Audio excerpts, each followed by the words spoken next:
Good evening, ladies and gentlemen. Welcome to the 2024 State of the System. At this time, we'd ask you to start making your way to your seats. While you do that, we're going to enjoy a performance from the normal parts over here to the left, followed by a short video of our past year. Thank you.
Ladies and gentlemen, at this time, we ask that you rise as you are able for the presentation of our nation's colors by the Ooltewah High School Junior ROTC. Please remain standing for the Pledge of Allegiance and the retirement of the colors. Thank you. Colors.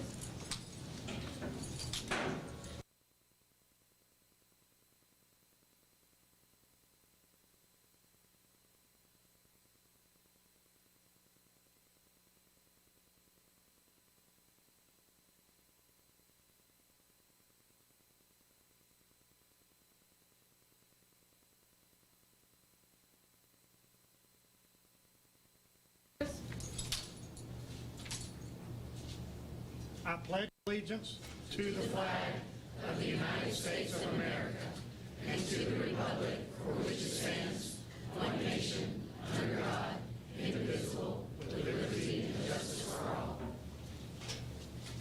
Order. Colors. March time. March. Forward. March.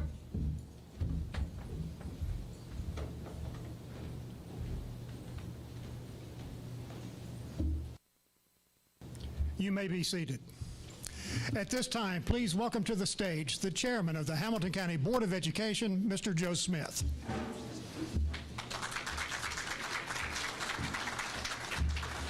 Thank you. What an honor it is to be here, and what a good-looking group you are. Dr. Stewart reminded me, she knows I got a little bit of Baptist preacher in me, so she said, Joe, make it brief. So I'll make it brief, and I didn't promise I wouldn't take up an offering, though. But we're so glad you're here. So glad so many of my peers are here. But stand up. I want you to help me recognize these folks. Thank y'all. What an amazing group to work with. And sometimes we don't always agree, but we agree on one thing, that we want the absolute best for every student in Hamilton County. So it's such a pleasure to work with all of you. So proud of what has been going on in Hamilton County schools, and it's just amazing the growth that we've experienced. We're so proud of our superintendent and the things the vision that he has for your children. You know, I got to believe that the hardest job in Hamilton County has to be the superintendent of schools. Just think about this. We have about 45,000 students. So if you kind of do the math, that's about 90,000 parents. So Dr. Robertson has about 90,000 bosses. Now, wouldn't you love to have about 90,000 bosses? But what an amazing job that he does. We love our partnership with our mayor, and I want to welcome County Mayor Weston Wamp. Stand up there, Weston. Let everybody see you. Thank you for being here.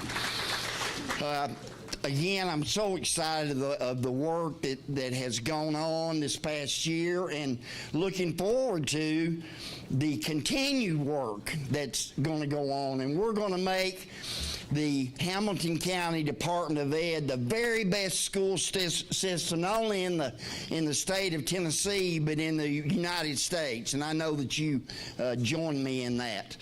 So without further ado, I would like to welcome our superintendent, who again is just doing an amazing job for us, and he's got a tough job, and we appreciate him and love him so much. Dr. Robertson, I think you're up, my friend. Thank you.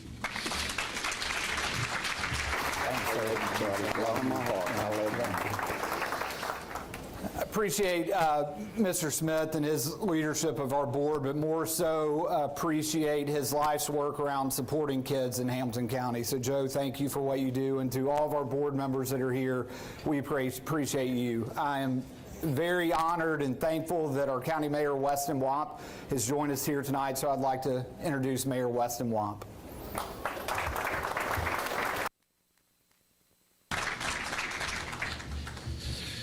Joe stole some of my thunder. I love you, Joe. I appreciate your heart for kids across our community. Welcome to the old Golden Gateway. It's an honor to see it full of people. I've had the privilege over the last year to have lunch in a couple dozen schools, from Wallace A. Smith to Orchard Knob, from Loftus to Hunter.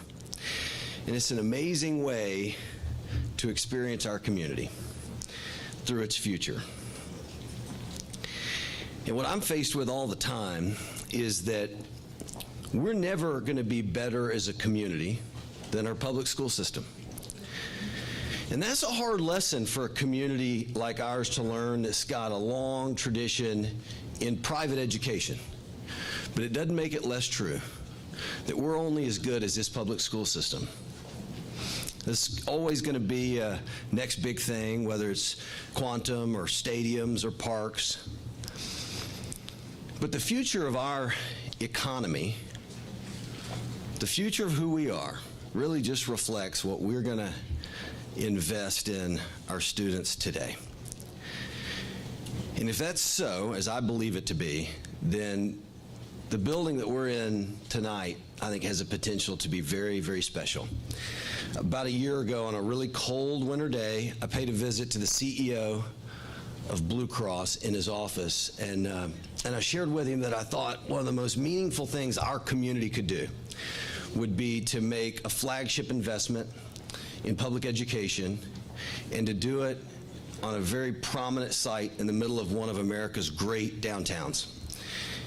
And from that point forward, Blue Cross honored the county and this school system and the county commission and the school board unanimously approved a vision that Dr. Robertson brought forward that I think embodies this idea that all students can thrive, as well as any vision that's been laid out. And I'm very grateful to Dr. Robertson for his leadership. I am thrilled as we step into the future of what this facility can be. And as a Hamilton County school parent, it is a high honor to introduce our county's superintendent of schools, Dr. Justin Robertson.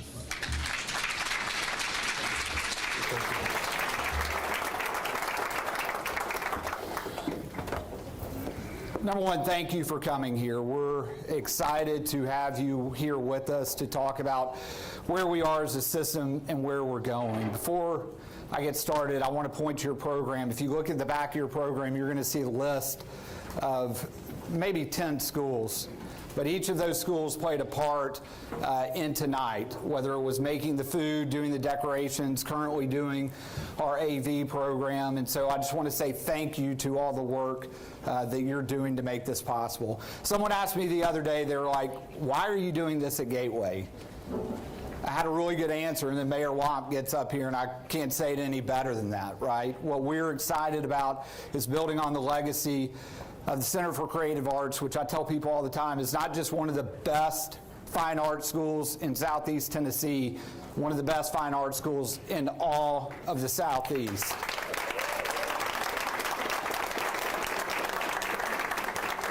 When you stand in this space, what I hope you can see is that when employers come alongside of us and they say, we want to build out a pathway, we want to build out a high-tech pathway, you can envision that happening in this space. And so we're super excited, like the mayor said, to in the heart of downtown, for the first time in a long time, to build a new high school, and we're excited about where that's headed.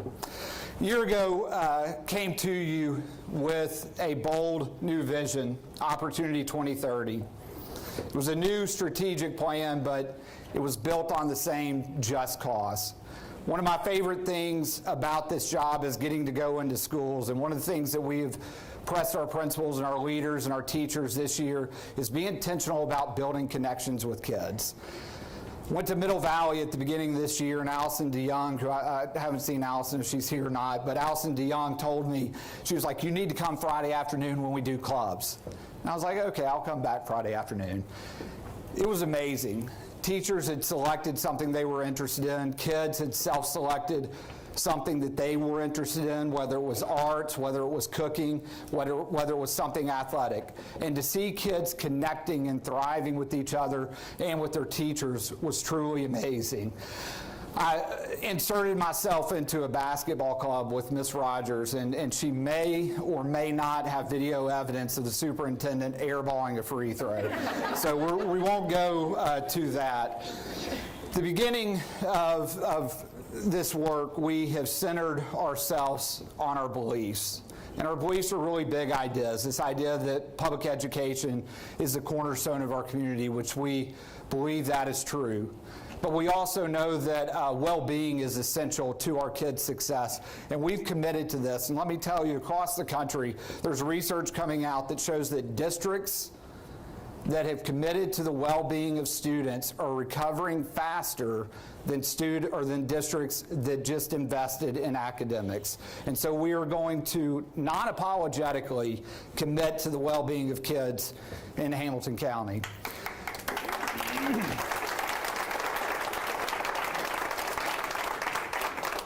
So at the beginning of this year, we recentered ourselves on our values, and I've already made a mistake tonight, so I was supposed to welcome my wife and my daughter who are here, and they didn't sign up for what we have to go through, but I'm thankful for the support that they give us. But a couple weeks ago over the holidays, my daughter, as a 16-year-old will do, kind of shamed me into signing up for a men's retreat at our church, and I'll be honest, I was not excited about going. But what I walked out with, one thing that I think holds true to every person, but certainly a school system, is we talked a lot about habits and what your habits say about your values. And that's true for a school system. If you imagine a teacher standing at the door of his or her classroom and welcoming students by name every day, what does that tell you about the values of that teacher? And so what we're saying with our values is that we're going to live those out day by day. Our habits are going to reflect those values, and then eventually they're going to drive our commitments. So last year we brought these commitments to you, and this is really the work that we do every single day. We had in teacher's cabinet a couple weeks ago, someone said, why do we see those last 5 slides in every presentation? The reason is it's important for us as a school system to know who we are, but it's also important for this community to know who we are as a school system as well. So we see these slides over and over so that we can commit to Opportunity 2030 and what it means for our students. So as we get started on celebrations, I want to welcome Dr. Sonia Stewart, our Deputy Superintendent, on the stage, who does an amazing job.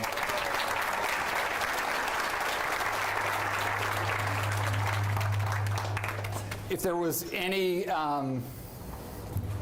contribution I made to this presentation, it was this picture. This picture is awesome. Like, love it. I was like, we got to get this picture in here somewhere. So, love the celebrations. And what we're going to do right now is we're going to celebrate some of the things that we've done over the past year. I want to point out you should have a front and back page that has a lot of statistics. We're going to be talking about a lot of numbers and thought you would want to reference some of those. And we also have a couple of QR codes that you can dig into deeper as we go through the night. I've often heard this narrative, and it's, for some reason, I'm hearing it more and more lately, but this narrative that Hamilton County Schools was better back in the day than it is now. 2015, Chattanooga 2.0 released its first report. It was a bold vision for our future. And in 2015, Hamilton County Schools only outpaced the state in 2 academic categories, and we were in the bottom third for student growth. What I can tell you today is we're outpacing the state in 22 academic categories, and we're in the top third.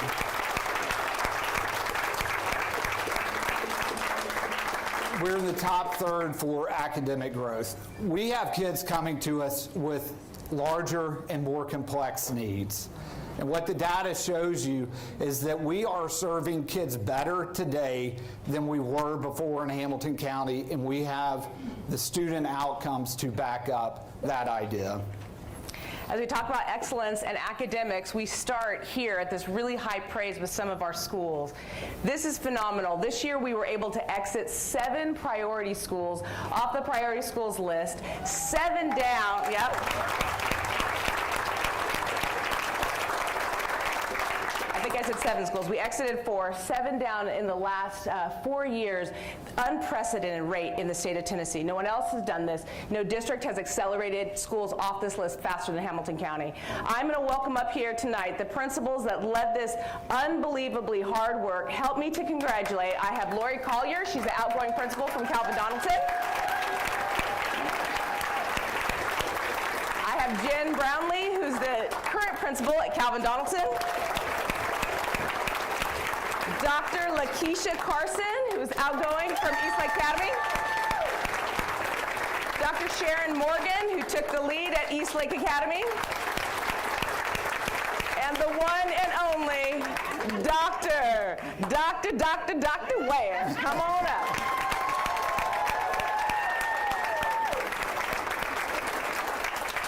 I just want to say to you all, it's the in and the out. It's not the moments in front of these lights that we get the glory. It's the day in, the day out, the hard work, the kids, the parents, the minutes. And you guys know our kids are worth their work, and I can't tell you how much we thank you for the work that you guys do.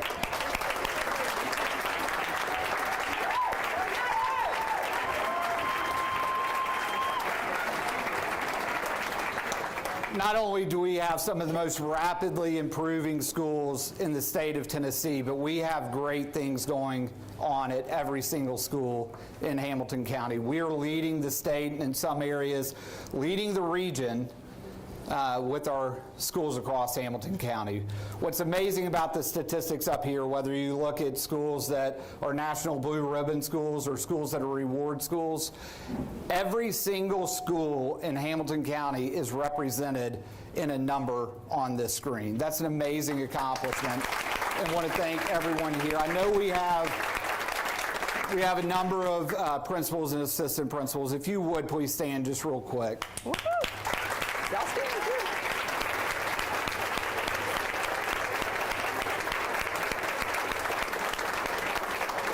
too. We're thankful for the work our leaders do every day to make sure that we are thriving as a school system. So let's talk academics. We're talking about the excellence that we've seen in the classroom. You see statistics behind me. Let's talk about a couple of them. When we talk about a school system, we often look at what happens in the end. Where are kids going afterwards? This top number here, $128 million, is more than twice the dollars that we got in scholarships in 2015. In less than a decade, we've doubled that amount. That's incredible, and that's because of the expertise of our children and their success and the educators that are getting them there. Also would point out to the second statistic up here that talks about what our kids are doing on the ACT. Over 600 of our kids are 28 or higher. These are our most outstanding scholars who are getting out in the world, and they're certainly going to be coming back to our county to lead us in the future. Success in the classroom and success outside of the classroom. We talk a lot about, I should do this with the principals, we talk a lot about academic press and what? Personalization. It's really learning and care. This is a lot of the care side. You've already heard Dr. Robertson talk about how important it is for us to connect kids to the community. These are some of the ways we do it. We heard from our school board from the very beginning that they wanted us to emphasize the arts. You can see excellence in the arts. You see athletics up here. We have 12 state champions or state runners up just this year alone, and you can see some of the things that are going on in our clubs.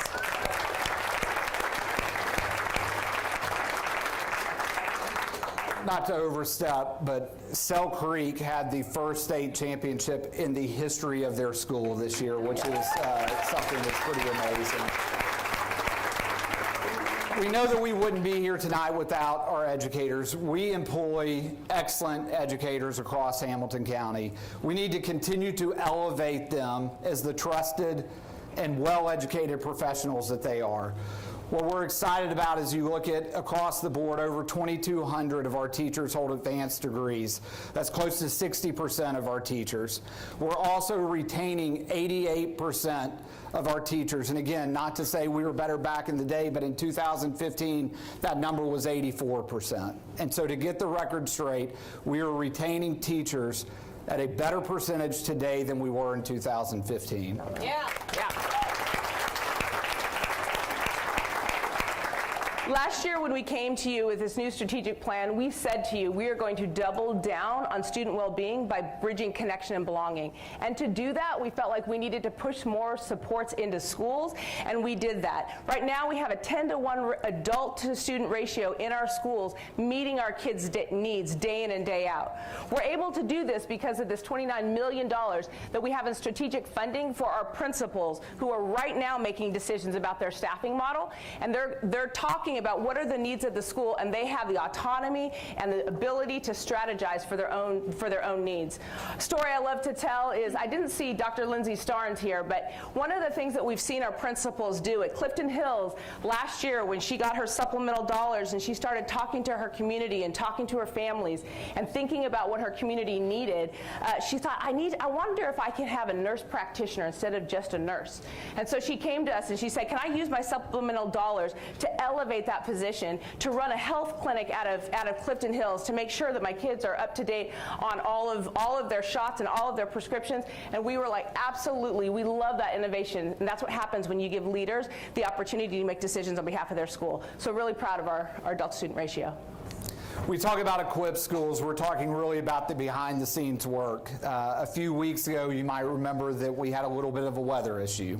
And in that weather issue, our maintenance department was amazing. On top of the 98 capital projects that they have going on that are improving security in school or improving HVA systems, they literally were out over the weekend with blow torches making sure that our sidewalks were clean and safe for our kids to return that Monday. It was absolutely incredible work, and thankful for that crew. Also, transportation. We run almost 22,000 miles a day across this county in school buses. Not only are we doing that well, but I'm excited to tell you that we are leading the region with our contractor first student in safety measures. Not the region in Southeast Tennessee, their region. And so we're operating buses at a safer percentage and in safer spaces than we ever have before. I'm also really excited, and Brandon Allen is here with me tonight and has some of his contract drivers with him. We have 100% of our bus routes that are staffed. For a system our size with over 220 bus routes, that's incredible. Brandon, do you mind standing with the 5 contractors that you brought with you? Yeah.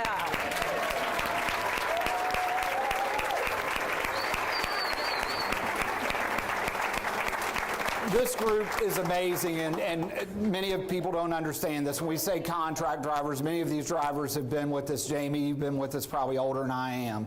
But they've been with us a long time, and they always step up. When we need someone to cover a route, they do it. When we need someone to come in and run transportation for a field trip, they do it. So Brandon, drivers, thank you. Yeah.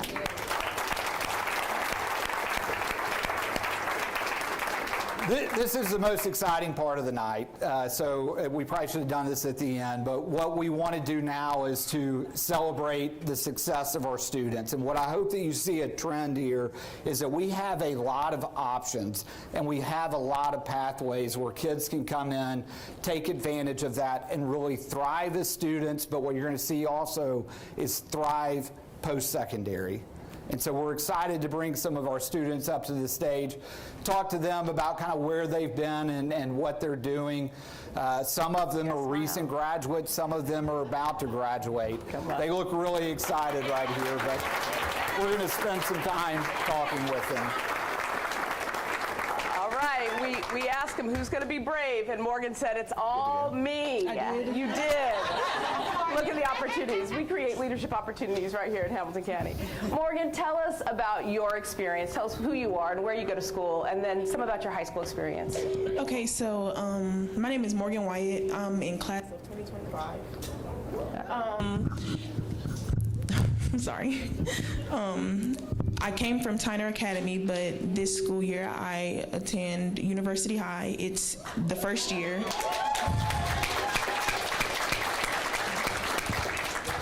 My principal is Ariel Hayes. She's in the back.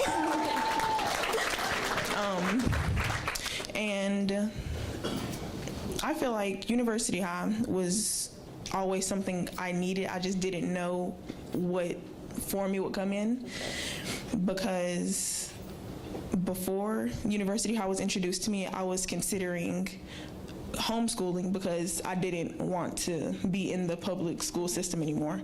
But once University High came, it was like everything that I had been wanting. I love it. And I always knew that I wanted to work in sports medicine, and during one of the Focus Fridays, and Focus Friday is like we get to go around campus and explore the different departments.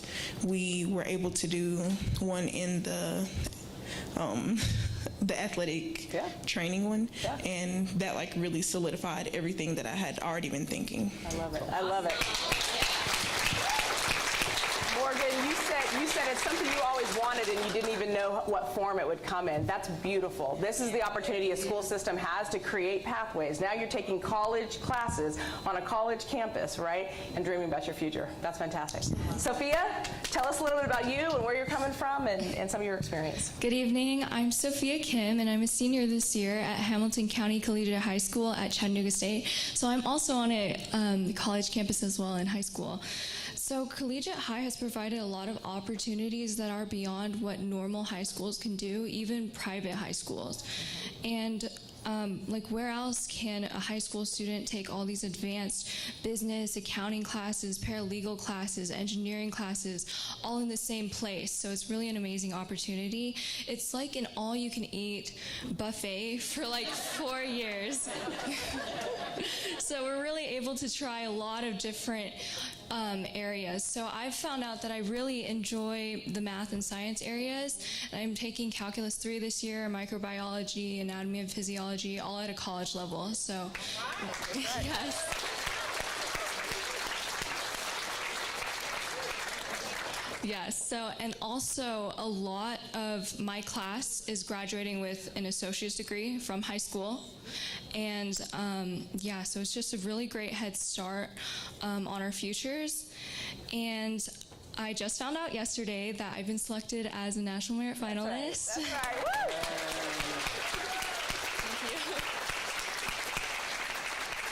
Yeah, so I really believe that being in class with a lot of other hard-working students has really helped push me forward. And I know that my experience at Collegiate High has been a boost to my future thanks to the staff, the students, and definitely God. So, and I'd also really like to thank Hamilton County Department of Education for providing such wonderful institutes for us to get a good start on our futures. Fantastic. Dr. Robertson, she said a buffet of options. That's what she just gave us, a buffet of options. I like it. So we've got Nasir and Najee, who are recent graduates from the Howard School. The Howard School. We've got great partners. I see Carrie Randolph kind of sitting back here with Chattanooga 2.0 and other partners with the lineman program. But you guys just started a partnership, the New Heights lineman program. A lot of people here may not even know what that is. Tell us what you're doing and what you're excited about.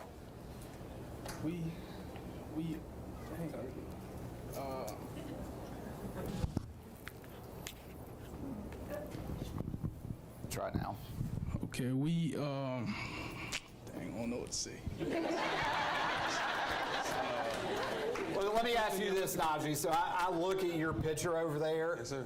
You're at the top of a 100-foot pole, right? And it's about to cause me a panic attack. Why are you on top? What are you doing? I'm putting up a cross on.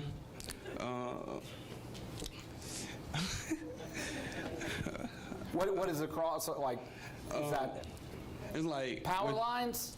It's something like that. Okay. But like if you holding up transformers and multiple power lines coming from it, and like the switch, which you cut off the power and cut on the power. Yep. That. So you guys, one of our partners in this is EPB. Yes, sir. If you talk to EPB about maybe once you get like what you might be doing and how much, like, should I ask you how much money you can make? Yeah. They giving it. Matter of fact, we starting the job tomorrow. We getting our foot in the door. Maybe in the next few years we'll be where we want to be. Yeah, that's all I can say. So they're gonna be shy about this, but I'm gonna go ahead and tell you, if they stick with this, like if they really stick with it, there's a career here where they will be making six figures. Like the sky's the limit for them. So we're excited for you guys. Yes, sir. Thank you. Yeah. Thanks for being here. Thank you both. Great job.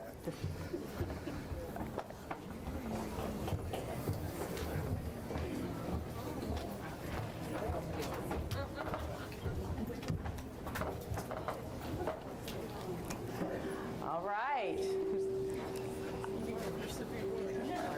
I'll do it. All right, so introduce yourself, tell us who you are and where you're coming from, and give us a little bit about your experience in high school. Okay, my name is Brantley. Whoa, sorry.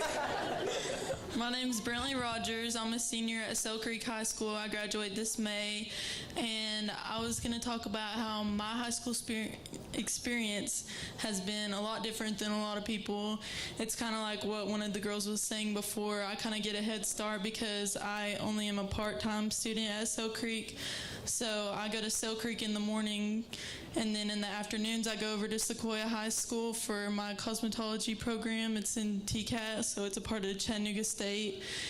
And so I wanted to talk about how a lot of people don't really know that much about it, but it really gives you a really big head start. I'll actually graduate high school with a little over 900 hours to go towards my college, which I have to have 1,500 hours, so I'll end up going to Chattanooga State for a little under a year, and I'll have my cosmetology license, so. Big deal. That's a big deal. I love it. A lot of people don't know, but you've had a great experience there. And also a lot of people don't really know about that you can do half a day, because I really wanted to go to Sail Creek and stay there because I really love it there, and I have teachers there like Miss Schmidt, my math teacher. She really makes me feel like I have a home at Sail Creek, even though I'm only there till around 10:05 every day. But I go over to Sequoia, and I am with my favorite teacher, Miss Needham. She makes it feel like a family there. She's like a mom to all of us, so it's actually not really like school. It's like fun for us every day. So I hear you saying you come to school in part because you have great teachers who care about you. Yeah. And you say create a home for you. Yeah. That's amazing. I love that. Amani, you're over there with the Panthers. Tell us what's going on at Brainerd High School with you. Yes, I am Amani Keith. I currently go to Brainerd High School. I graduate this May. What I love all the options that I get from advancing in my aviation classes, and working with Brainerd's partners to gain more opportunities through them.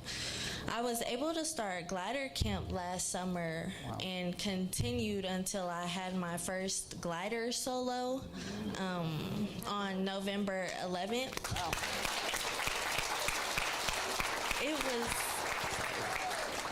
It was one of the most freeing experiences that I have ever experienced, and I encourage that all of you experience it.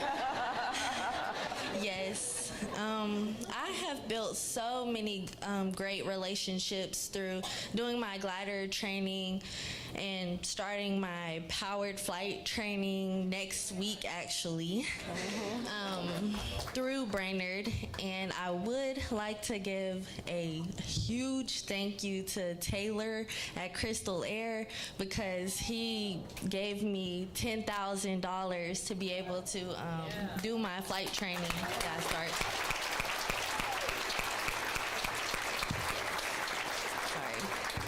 Sorry. And I also want to thank Mr. Nace, because he has made all of this possible for me to even be this committed in aviation and to start my career. Fantastic. That's amazing. Both stories just incredible about the opportunities. So June, you're a Questbridge Scholar, which I know is a massive deal. I don't think many of these people out here know. So tell us a little bit about what a Questbridge Scholar is and what you're going to be doing. Basically, Questbridge Scholar, basically you sign up and they match you to a school. You get to choose 15 schools, and based on which one you get accepted to, you can get a full ride scholarship there. That basically sums it up, but also... Make it sound as if everybody gets this. It's not exactly how this works. Yeah, I mean, like, there's also other benefits too. You get to network with other Questbridge scholars, people who have also gotten the scholarship, and it's a good way to network and meet new people. So I'm going to ask you a really direct question. How many people get this scholarship? Around, I would say 2,000. Across the entire country. Yes, which yes. is crazy. So congratulations. So, Jade, I think people may be a little bit more familiar with Governor School, but tell us a little bit about your experience and what Governor School has done for you. Yes, so hi, I'm Jada Jackson. I am a senior at East Hamilton High School. I was given the opportunity to go to Governor School over this past summer break. Governor School sends you to one of our University of Tennessee colleges here in Tennessee, and it allows you to earn one college credit through the classes that you're taking. There are multiple different schools. I decided on going to humanities at UTM, and let me tell you, there's nothing in Martin, Tennessee. But except for an amazing school and amazing staff. I think that it's an amazing opportunity to be able to go to a college and see what's like living there and being able to meet and network with different teachers if that's a school that you're interested in, and meet like-minded people. I think that our school system has, not even just like here in Hamilton County, but Tennessee has really set us up with some amazing opportunities. Great. Thank you guys so much. Appreciate that.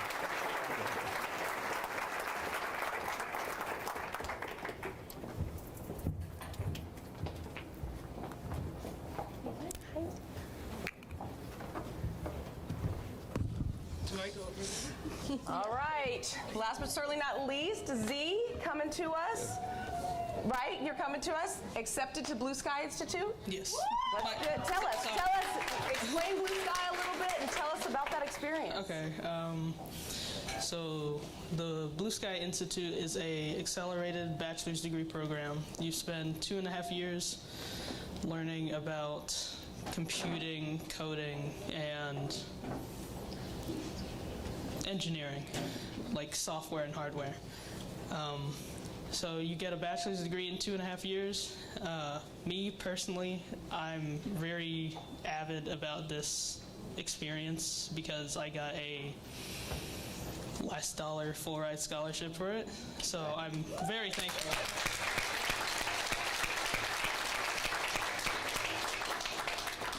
I'm very thankful for the experience, and I think one other person got the scholarship too last year. It's a very new program so far. It's only been running for about 2 years, and the first cohort is about to graduate, so I'll be glad to see them before they graduate. So. And I hear there's a promise that comes from Blue Sky as well, or Blue Cross Blue Shield. When you graduate, what have they offered? They offer you a job with Blue Cross. Almost a definite job, almost, yeah. Yeah, a definite job with Blue Cross. That's partnership, right? The community putting that partnership. Yes, that's fantastic. Jessica, you're joining us from STEM. Talk a little bit about the experiences you're getting to have in school. Hi, yes, my name is Jessica Rocha. I'm from STEM and I'm a current junior. So as it says, I'm a GCDI intern, or GCDI stands for Global Center of Digital Innovation. I hope I'm saying that right. Sorry, Mr. David. But yes, as an intern, I get to just kind of help around. There's a lot of these very cool and like fancy machines that I get to play with. I know how to use what's a laser cutter, 3D print. I got my certification on that, and I'm currently towards getting another certification in Fusion 360, which is like for like 3D printing and stuff. But all of this honestly helps me for the main thing at my school, which what we have what's called project-based learning. So in these PBLs, we can work with companies or just inside our school. This year as a junior, I've worked with EPB, Siskin, and I'm currently working with the aquarium.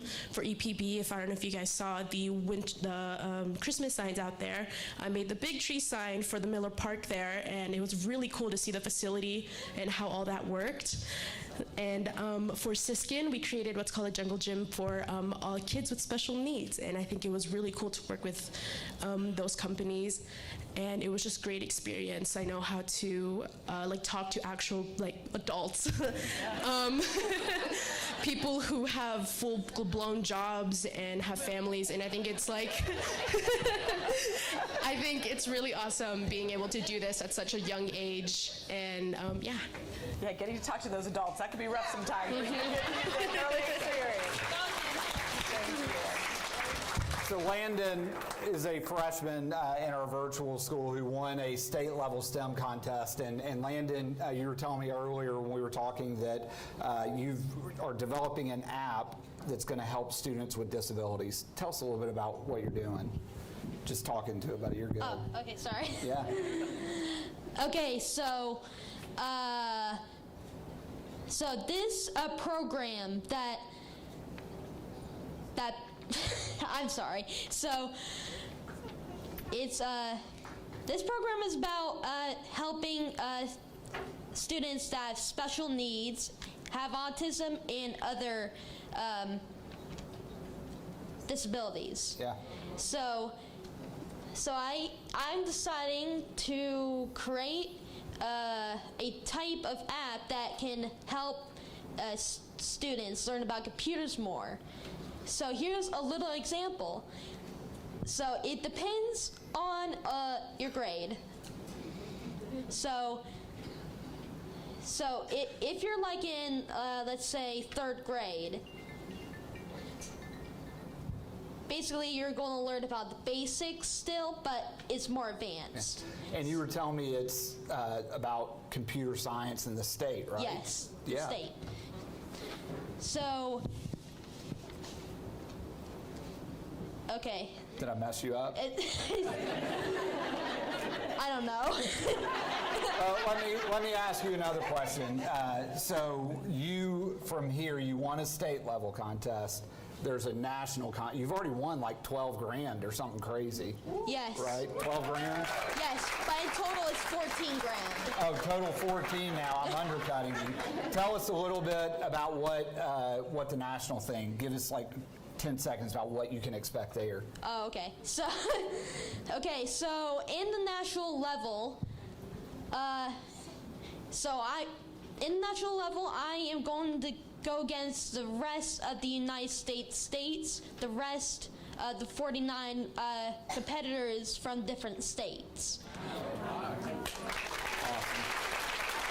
So we're proud of you, and since you're going against all the other 49 states, we're going to get people to say "Go Vols" for you. Would that be good?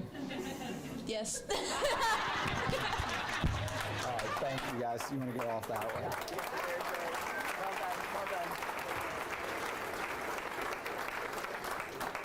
I hope that it's clear all the different opportunities that we have, and like our Just Cause is aspirational.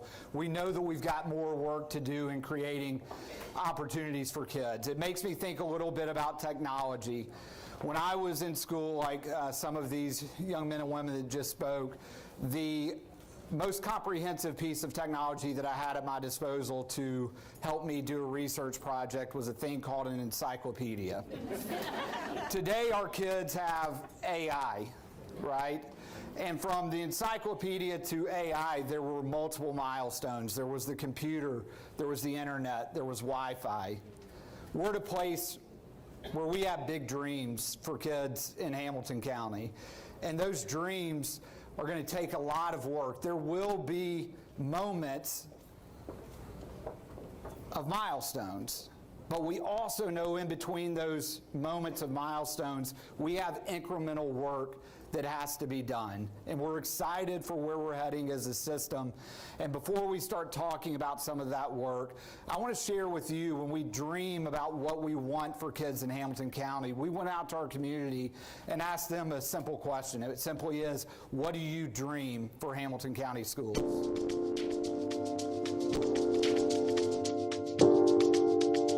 My dream for Hamilton County Schools is for everyone and every student to have a voice here.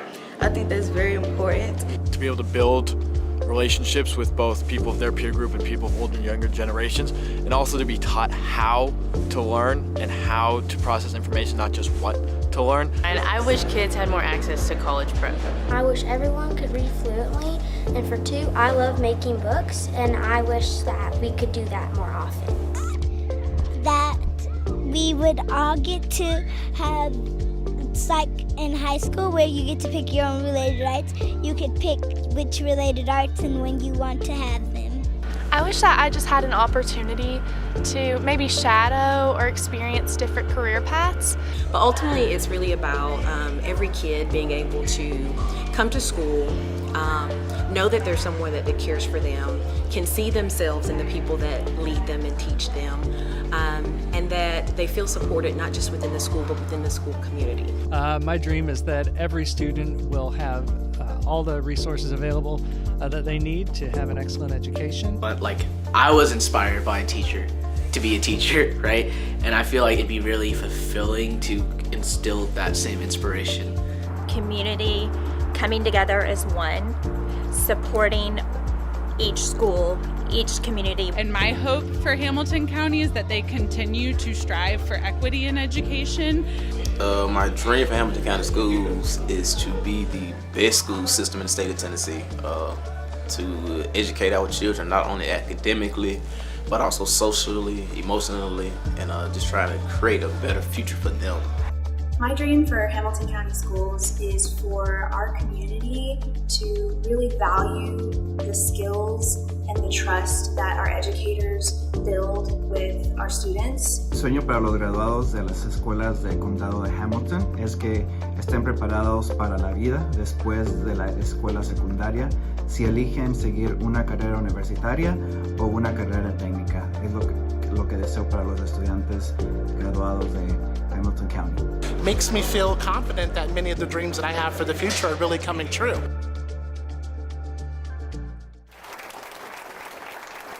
I loved hearing a lot about our beliefs and our values that came through in that video. It's affirming for me that the work our leaders are doing, the work our teachers are doing, the work our school board is doing is paying off, and we're excited about where we're headed now. We're going to spend some time now, as we talked about earlier, looking at our values, how that drives our daily work, and then digging into our commitments as we explore what we dream for kids in Hamilton County. So before I dive into our first commitment, I have to demonstrate a value of we care for people and aim for excellence. I was told that Lee Bowles wasn't able to make it tonight, but he is here, and he is the leader of the virtual school. Lee, would you please come up here, and can we please recognize his hard work? Forgive me, forgive me, forgive me. Lee Bowles, who was sick, and he is here. We appreciate you. So thank you so much, Lee. I appreciate it. Sorry that I didn't see you earlier. So we start with the commitment of every student learns. Learning is the core technology of Hamilton County, right? We believe it's our responsibility to create the environment and the care and the supports that kids need to have the high quality education that they deserve. When we think about our values here, we talk about excellence, that we aim for excellence, and we want to see this every single day.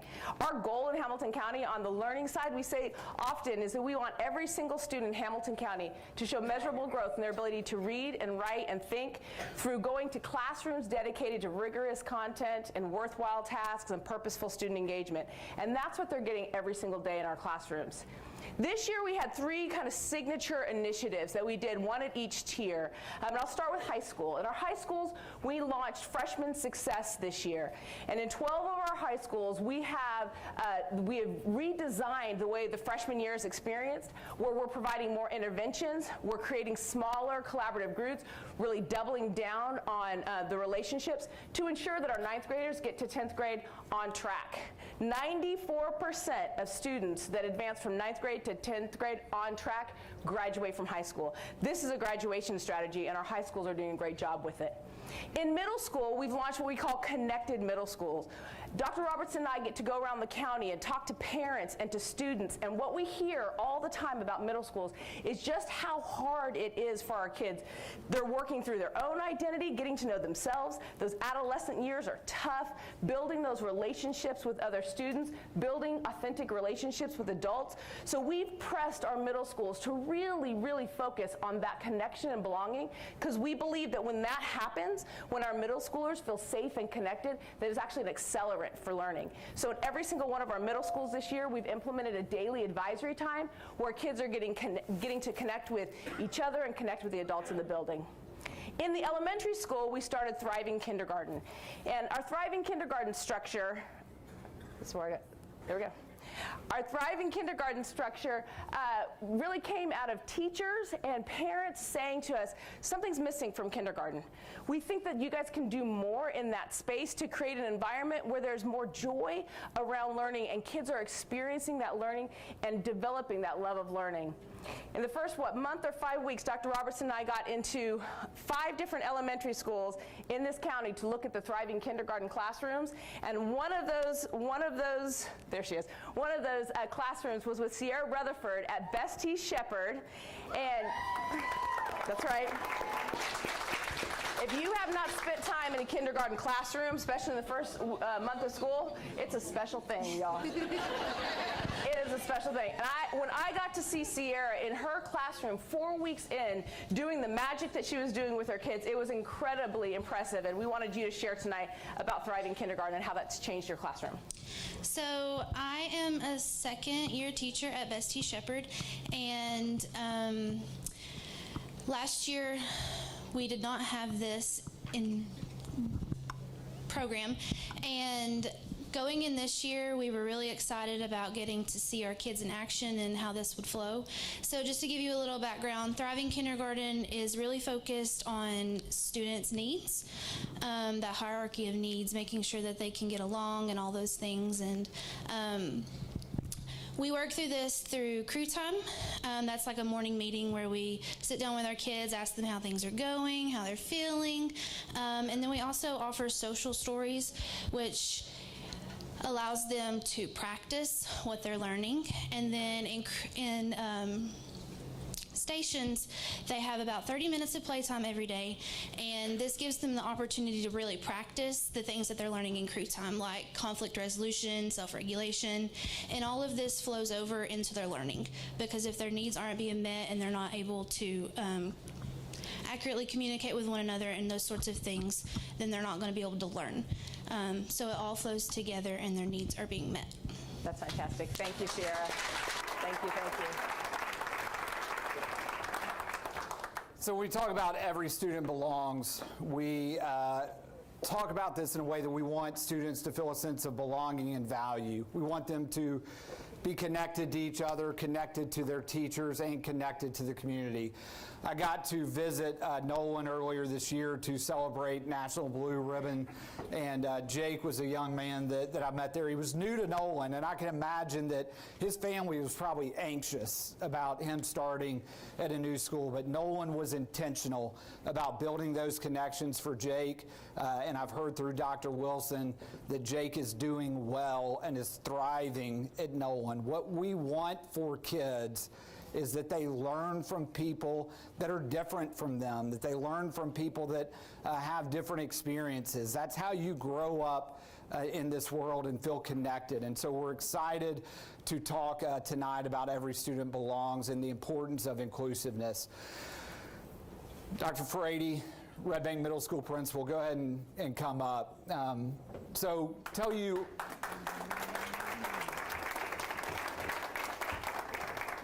I'll tell you a little bit about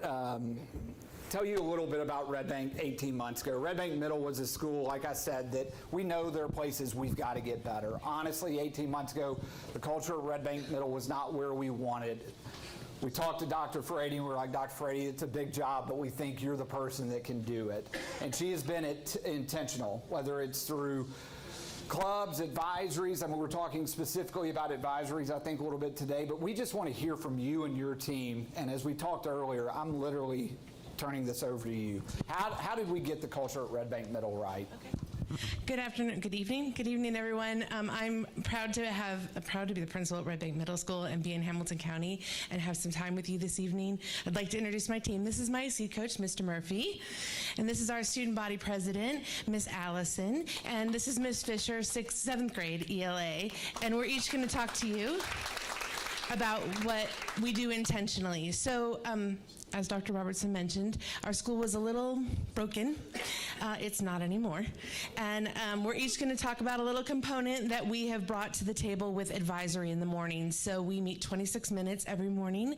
And one of the first things that we do is we have time together using rock and roll.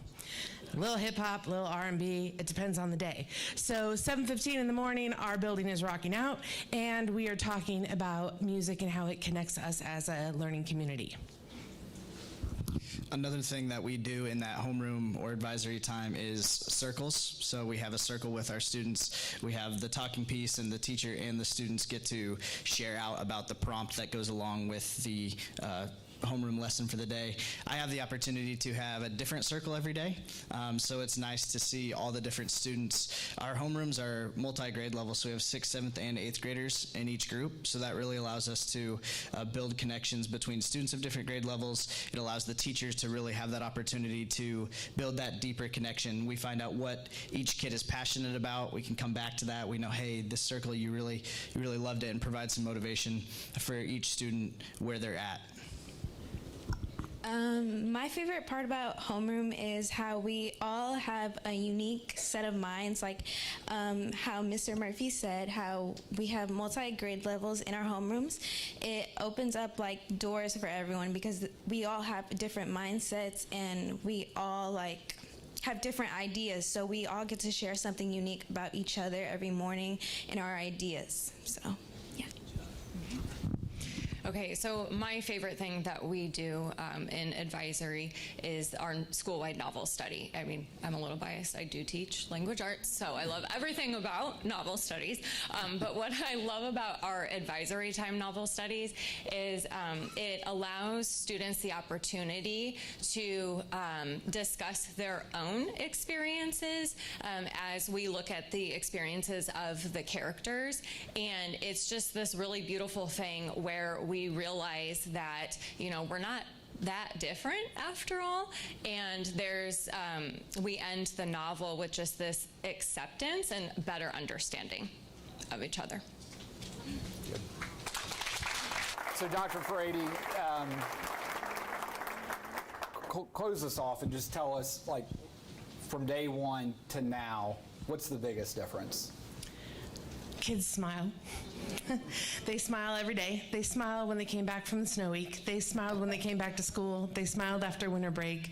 They smile on Monday. They smile on Friday. The teachers are smiling, and it feels like a place where kids can learn and be happy. Yeah. Let's give this group a big round of applause. They talk about that like it's easy work, but it's not easy work. We know that creating environments where kids are connected takes intentional effort. What our dream is for Hamilton County Schools is that every kid will feel a sense of belonging and be in an environment where they feel valued. We want them to have a connection with their peers to where they've got a best buddy, and then where they've got an adult that they know they can trust and lean on. And that's what we desire for Hamilton County students across this district. And what we're committed to is, again, digging into student well-being and ensuring that not only our students are well, but our employees are well as well. So as we move forward, you see this, and there may be some audible groans in the audience. We're going to talk a little bit about facilities. Dr. Jesse Registered from the school board. Dr. Jesse Register was the superintendent that was charged with leading the merger of Chattanooga Public Schools and Hamilton County Schools. He was quoted in the Times Free Press back then as saying, "Children perform better in the classroom when they have a safe, clean, and comfortable learning environment." We know that's still true today. Dr. Registered worked with the school board back then, worked with the county mayor and the county commission to address numerous facilities issues. What we know right now is that over the history of the consolidated Hamilton County Schools, at its peak, public education was receiving 54% of property tax dollars. What we know today is that public education is receiving 43% of property tax dollars. Without a tax increase, that equates to $30 million more a year that should be invested in public schools. We're committed to this. I know our school board is as well. We had an unprecedented 10-0 vote in support of a facilities plan. That was difficult. It was difficult for a couple of reasons. The good part is that they got to vote to improve 7 school facilities that impacted 7,000 students across this county. The tough part, yeah, you can clap for them. The tough part and where we need to make it a habit to support our school board is they had the courage also to close 4 buildings over the next several years. That is a difficult decision, but one that we had to have. We went through a series of listening sessions, and they were passionate, specifically the one at Clifton Hills. And in that meeting we had at Eastlake, we had a number of families that came and were passionate about advocating for Clifton Hills. In the original proposal, there was the recommendation to close Clifton Hills. And when we came to this meeting at Eastlake, we had a lot of families that were advocating to help what they were saying would save their public schools or save their community schools. And so Ms. Irma Vincent was there, and Ms. Irma, you were in that crowd at Eastlake and you advocated for Clifton Hills. What did it mean to you when you knew that the school board heard you and actually changed the recommendation that was in that original proposal? Tú estuviste en esa reunión. ¿Qué significó para ti cuando escuchaste que al tú expresar tu opinión, escucharon y hubieron cambios? Bueno, antes que nada, muy buenas noches. Mi nombre es Irma Vicente. Gracias por la invitación y el privilegio de estar aquí. Y vengo a representar a todos los padres de Clifton Hill. Y creo que el cambio se dio no porque yo hablé, sino que se dio porque todos los padres estuvimos ahí. Good evening, my name is Irma Vicente, and I appreciate the opportunity to be here. And I don't think the change was only because I spoke, it's just all the parents that were there present. El cierre de Clifton Hill para mis hijos era muy difícil. Y para todos los niños, al escuchar que se iba a cerrar su escuela, los niños que todas las mañanas iban caminando, era algo muy difícil que ellos amaban, y yo sentí esa necesidad de hablar. Al principio sentí el miedo, pero no sé dónde saqué las fuerzas de hablar por los niños y expresar de todo de los papás que no pudieron hablar. It was going to be hard for the children to that if Clifton Hill was closed, and she knew that for her children it was hard for them when they heard this news, and it was hard for the parents. And I was scared at first, but I felt the need that I needed to talk for my children and for all the parents that were not able to speak at the moment. Agradezco el distrito escolar que hayan tomado en cuenta y que hayan tomado la decisión de no cerrar la escuela. Muchas gracias. Que no haber cerrado el Clifton Hill. Muchas gracias. I appreciate that the district is not closing Clifton Hills, and thank you very much.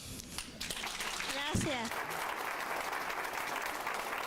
I want to say thank you for being willing to advocate and being willing to come and talk and hold us accountable to our values. Thank you for what you do. Thank you very much. Thank you.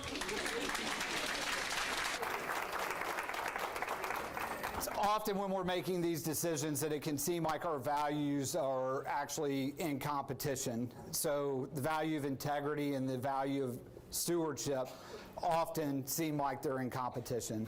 What I'm proud to say is that our board made these decisions with both those values in mind.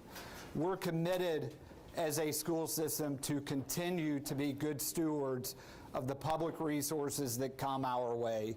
We're also committed, and we feel like it is essential that we have the integrity to advocate for the resources that we need to support public education in Hamilton County.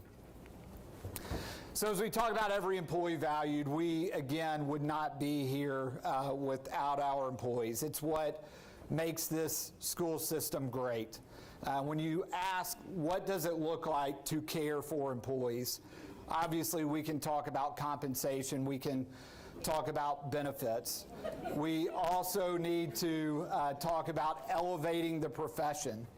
We need to talk about professional growth for our employees. And we also need to talk about ensuring that our schools are resourced appropriately and that we provide them the flexibility to make good decisions for their individual schools. I know that recently we increased the benefit cost to our employees for the first time in 10 years. What I also know is that we're able to offer great health care benefits to our employees. Right now, we are the only major employer that is left in Hamilton County that offers a no-deductible health care plan. Not only that, we have pharmacies where generic prescriptions are free and you can get a 78% reduction on preferred medications. We will continue to value our employees, and I know that our HR team works every day to hold us to a standard of care for each and every employee. I've got several people that I think are great examples of how we care for people. One of my just beliefs about culture and about schools and caring for people is that school leaders, and Mr. Wilkie, you've probably heard me say this, you're responsible for the culture in your building. And at Eastside Elementary, I can't think of a better school leader to exemplify what it means to care for employees than Greg Wilkie. Greg, appreciate you being here. Appreciate everything that you do at Eastside. Tell us a little bit specifically about what you do to care for your employees. Thank you, Dr. Robertson, and thank you all for letting me speak tonight. In case you don't know, you're going to know tonight, East Side is the best side. Okay. But what I've learned over my time at East Side and in education in general is that you have to listen to people. And you know, although I am the principal and I'm in charge of the building, I'm in charge of the culture, if I'm not responsive to the needs of my employees, then the students suffer. You know, we're in the building for the kids, yes, every day, all year. But if I do not listen to my teachers, my staff members, my office staff, if they're suffering, if they're struggling, if they have needs, and I don't respond to them, then ultimately it hurts the kids. So I just know that when I walk the building, walk the halls, go to team planning, have faculty meetings, meet the parents, talk to everyone in the building, I have to look and listen and understand. If I don't respond to them on a personal level, then professionally, we're going nowhere. And I believe as a principal and as an educator, when teachers succeed, when schools succeed, we all succeed. Because if one school fails, then we all fail. So as a principal, I believe you have to listen, you have to get out of the way, let teachers run the show. If they know they're cared for, if they know they're trusted, they will not let you down. Yeah. Mr. Wilkie, appreciate what you do every day, and you throw your I couldn't pull those shoes off, man. Those are pretty impressive. Thank you for being here. Leon Rory came to us last summer from out of district, and I met Leon last summer at professional development, and we actually had a pretty, for a first conversation, maybe a little bit of an intense conversation, but it was a great one, and it was one about the diversity of our staff. What we know is that over 50% of our students are black students or Hispanic students. I think we're at 54%. What we also know is that we need more diversity so that kids can see themselves in their leaders and their teachers. You and I spoke about this. As a man of color, what does it mean to you to work for a district that you know is committed to improving the diversity of our staff? Thank you, Dr. Robertson. I remember that day like it was yesterday. It brings a lot of tears, honestly, and we talked about that. I first want to thank everybody for allowing me to speak here. I want to thank Norma Park as well for taking the opportunity, for giving me this opportunity rather, and my family and my wife who's drove up here from Clarksville. So yes, I came from another district, and you guys gave me an opportunity, and I can never thank you guys enough. In that district, there are currently 3 males of color. And it's similar to this district right here. And you and I and Dr. Stewart, we talked, and I came and I was in tears. I was crying, and I was just so thankful for the opportunity, because when I came to my first assistant principal meeting, there were at least 5 to 7 new black or brown male principals. And I just didn't know what to say. So I was so thankful that you guys, Hamilton County, what they were doing intentionally. Awesome. So I've got to be clear, because you're making us feel like you're lucky. We're lucky to have you, man. And so we're thankful that you're here, thankful for what you're doing with kids, and thank you for upholding our values and working hard every day. Appreciate you. So Charlize Maxwell is an employee of ours that's been with us for, I'm not going to say, been with us for a minute, and she is a classified employee. One of our new commitments, we've been developing a lead program for our assistant principals, for our teacher leaders. We noticed a big gap this year, though, is we didn't have one for our classified employees. And so for the first time, we have a cohort of classified lead, which we're super excited about. So, Charlize, we know that classified employees are extremely important to student outcomes, important to all of our commitments. Talk a little bit about what it means to you to be a part of that first cohort of classified lead. My name is Charlize Maxwell, and I have been with Hamilton County. This is my 25th year. I'm currently secretary for Dr. Lakeisha Carson at Opportunity High School, which is one of the new programs that they have right now. I was selected as one of the lucky ones to be a part of the new Classified Professionals Academy. It's offered thus far quite a bit of things. We're going into some skill development, it's doing some advanced training, and it's furthering our education, which I think is great, and I plan to take advantage of every bit of that. So I do want to mention care. One of the things, being with Hamilton County for 25 years, I've had to experience a lot of things that go on, and care has been one of the things that I've received from Hamilton County on several occasions. On a personal level, just last year, when my husband was diagnosed with stage 4 cancer, I was allowed to take time to take care of him and use self-care to take care of myself, because without taking care of me, I can't take care of him. So Hamilton County allowed me the time to do that. And I really appreciate all of that. And then the professional care that I have received thus far has been wonderful. And I really appreciate all that I have received from Hamilton County, and I'm proud to be a part of the Hamilton County family. Charlize, thank you. I didn't say the years, but we are thankful for your dedicated service and everything that you do.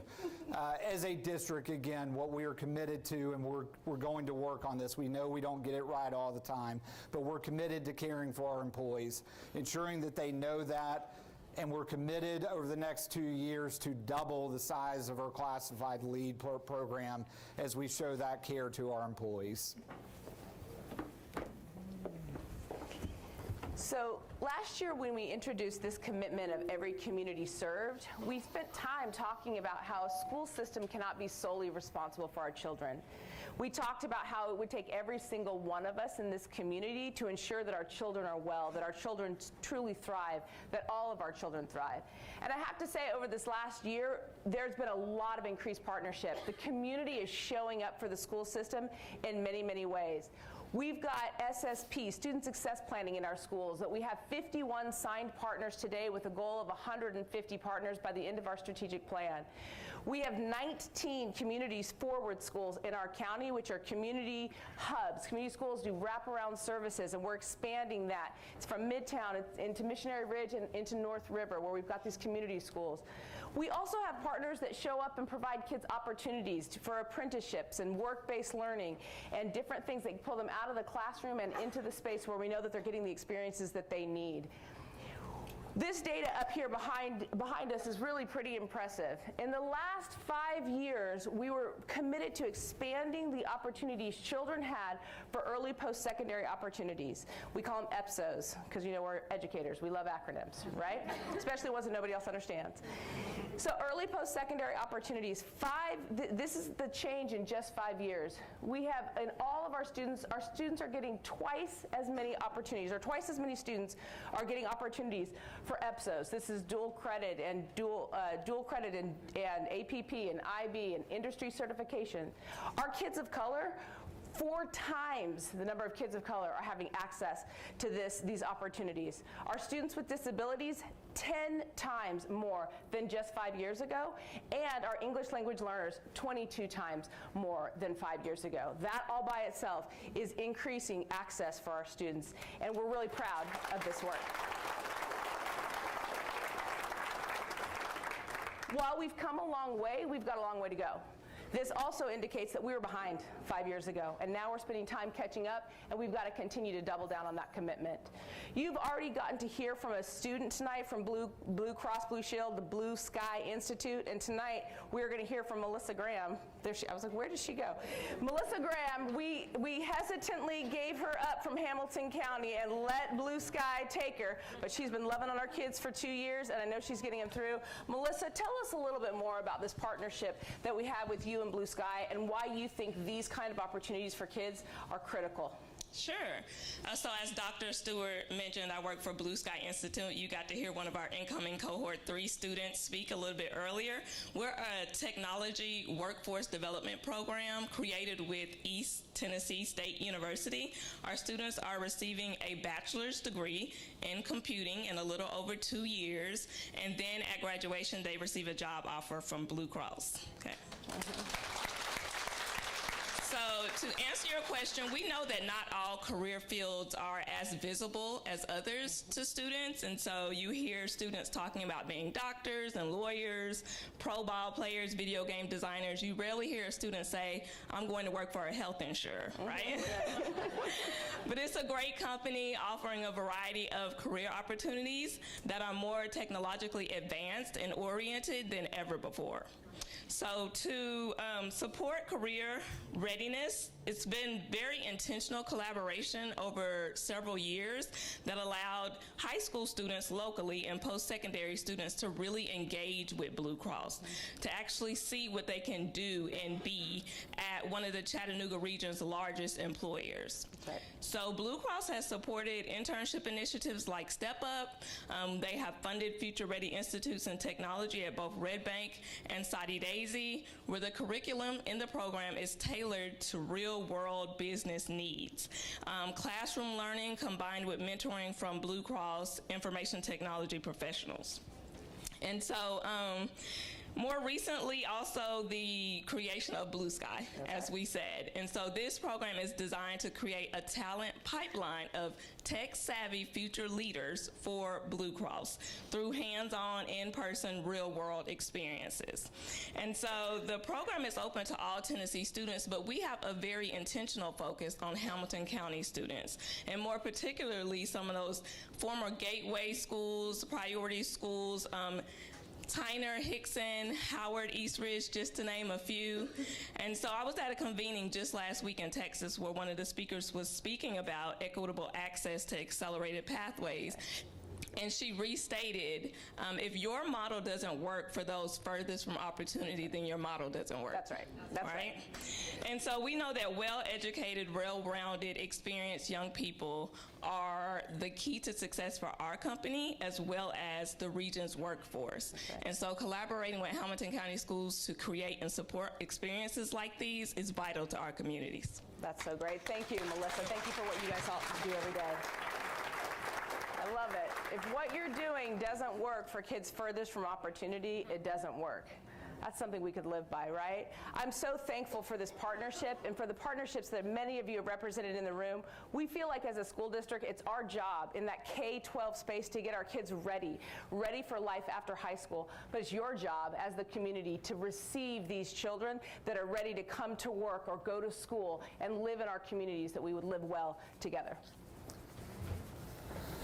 So I'm going to apologize that we're running a little bit over, but I'm not going to apologize, really. I hope what you've heard from us is 5 very clear commitments and our desire to live out those commitments with our values. I don't think it's controversial to say that the landscape of public education in Tennessee is changing. We have a governor that's proposed a private school voucher program without accountability. We've had some say that the accountability should actually be built in to parents and their satisfaction with that program, while not including the same learning measures that public schools are held accountable to. Let me be clear.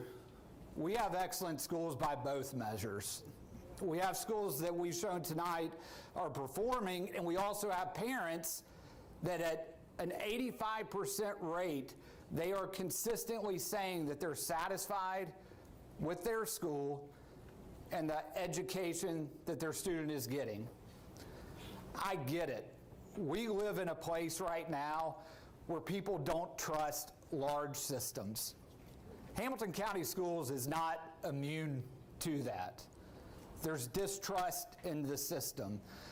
What I want you to see tonight, and what I hope that you saw throughout this presentation, is that this system is not my system.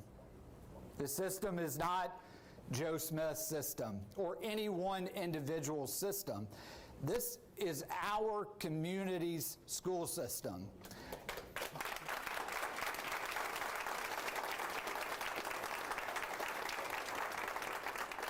My dream for this community is that we will see this public school system as ours, and that we will advocate for it as our system, and that we will provide cover for people in leadership positions to make bold decisions and courageous decisions about how we resource and support public schools in our community. As we move forward, we know that to realize the goals of Opportunity 2030, we have a lot of work to do. We understand that. We've got work that may take us some years. As we leave, I want to take you all the way back to the story I told about habits and values, and I want to leave you with, you could call them requests, we could maybe call them charges, but 3 things that I think if you would make a habit of would help us as a public school system. The first one, I've already given you a precursor to. So we've got to make a habit of being courageous and bold and supporting leaders that will make those decisions that support public education in Hamilton County. That is essential. I also hope that you'll make a habit of elevating the teaching profession. We have well-educated, trusted professionals that need your support, and they need to know that this community is behind them.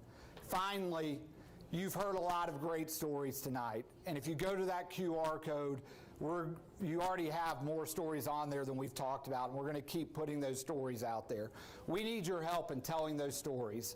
The great things that our educators are doing, the great things that our students are doing, and the great things that our community is doing. We need your help telling those stories. As we leave, what we know is that if we get this work right, these are the type of graduates that will leave Hamilton County Schools. We also know that it will benefit tremendously those students. But as you heard the mayor say at the very beginning, strong public school system does not just benefit students, it benefits our entire community. I ask you, as we move forward, that you continue to support public schools in our community, because that supports kids and it supports every single aspect of Hamilton County, Tennessee. Thank you so much for being here. This means a lot to us. I'm going to go and ask Hamilton Sings group to come up. This